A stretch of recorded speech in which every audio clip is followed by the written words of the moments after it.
lawyer and former campaign chairman. Richard Johnson is a lecturer of U.S. politics at Lancaster University. He joins us now from there. Thanks very much for being with us. So let's talk about Cohen first of all. What sort of, I mean, the political fallout over this has been well discussed, but what sort of legal jeopardy does this now potentially put President Trump in?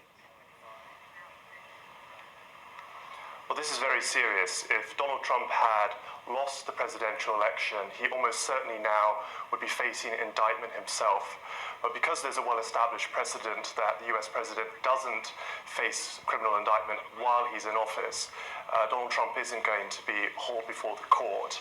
The next stage of this process would be for Congress to act, as is understood under the Constitution. The House would have to vote for impeachment, and then he would face a trial in the US Senate. So if Congress were to act properly, then that would be the next stage. And as far as the conviction of Mr. Manafort, Donald Trump's former campaign manager, now this trial was never about Donald Trump directly, and it had nothing to do with alleged Russian meddling. But does this change the dynamics of Trump's public campaign against the Mueller investigation? Because now we have a jury of ordinary Americans who have said that his ex-campaign manager broke the law. So are Trump's attacks on Mueller now looking like a personal attack on the whole American justice system? Well, this is very dramatic, and we haven't seen a day like this in American history since really the 1st of March 1974, when a District of Columbia grand jury indicted the Watergate 7 and named Richard Nixon as a co-conspirator.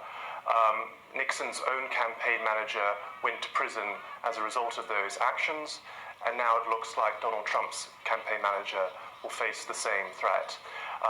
On the other hand, Donald Trump has continued to surprise us, that his supporters remain unwaveringly loyal to him, and so I have my doubts as to whether or not even this will turn the loyal Trump supporters against him in the next election.